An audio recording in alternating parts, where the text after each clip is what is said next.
ከፍተኛ ግብር የሚያስከፍሏችሁ 3 ቢዝነሶች በዚህ ቪዲዮ ነግራችኋለሁ። ይህንን ቪዲዮ ላይክ አድርጋችሁ ጀምሩት፣ እንዲሁም ሼር አድርጉት። ለቻናላችን አዲስ ከሆናችሁ ሰብስክራይብ እያደረጋችሁ እስከ ቪዲዮ መጨረሻ አብራችሁን ቆዩ። አብዛኛው ጊዜ የምናውቀው ግብር የሚከፈለው ከትርፍ ነበረ። ብዙዎቻችሁ የምታውቁት ከትርፍ እንደሚከፈል ነው። ነገር ግን አሁን የምነግራችሁ 3 ቢዝነሶች ከመሸጫ ዋጋ ብቻ የሚቆረጥ ወይም ደግሞ ኤክሳይዝ ታክስ የሚያስጨምሩ 3 ቢዝነሶች ናቸው። እነዚህ ቢዝነሶች አንደኛ የአልኮል መጠጦች ማምረትና ማስመጣት።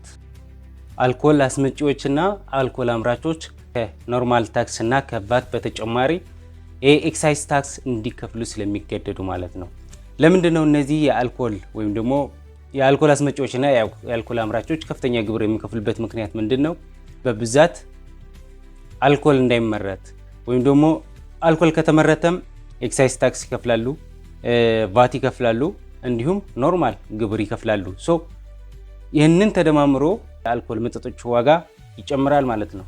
ይህ ሲጨምር ምንድን ነው ተጠቃሚ ወይ ደግሞ አልኮል የሚጠቀመው ሰው ስለሚወደድ የሚጠቀመው ብዛት ይቀንሳል ማለት ነው። የአልኮል ነገሮች ከረከሱ ማለት ነው ብዙ ሰው በብዛት ይጠጣል። በብዛት የሚጠጣ ከሆነ የጤና ችግር ሊያመጣ ይችላል። መንግስትም በብዛት እንዳይጠጡ በማሰብ ከፍተኛ ግብር የሚያስከፍላቸው ቢዝነሶች ናቸው እነዚህ ቢዝነሶች።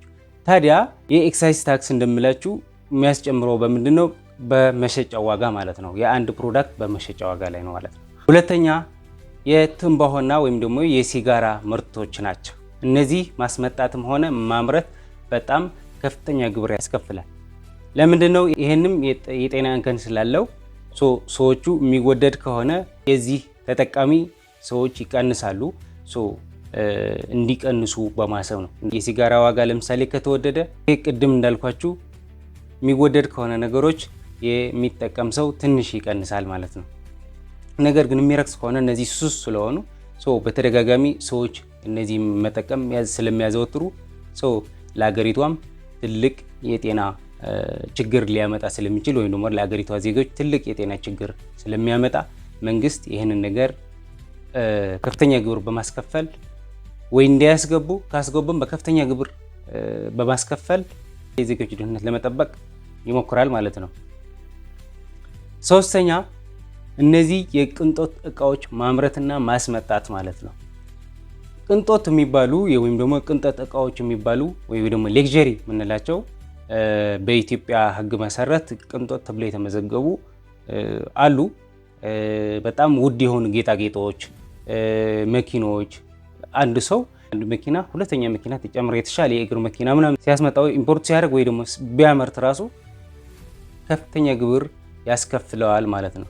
ምክንያቱም ለተቀሪው ህዝብ ወይም ደግሞ ቅንጦት ለማይጠቀም የሰርቫይቫል ኢሹ ላለው ወይ የመኖርና ያለመኖር አደጋ ላለው ዜጋ ለማከፋፈል እነዚህ ቅንጦት እቃዎች የሚያመርቱ ወይ ደግሞ የሚጠቀሙ ሰዎች ከፍተኛ ግብር በማስከፈል ለነሱ ይወስዳል ማለት ነው።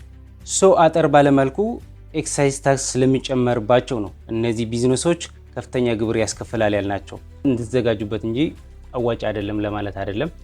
ነገር ግን ይህንን ማወቅ ግዴታችሁ ነው ማለት ነው። አብራችሁን ስለቆያችሁ ከልብ አመሰግናለሁ። በቀጣይ እንደዚህ አይነት የቢዝነስ ቲፖች ወይ ደግሞ ስለ ታክስ እንዲሁም ስለ ፋይናንስ፣ ስለ ባንክ መረጃዎች ወደ እናንተ ስለማደርስ ይህንን ቻናል ሰብስክራይብ አድርጉት። እንዲሁም ይህንን ቪዲዮ ላይክ ማድረግ እንዳትረሱት።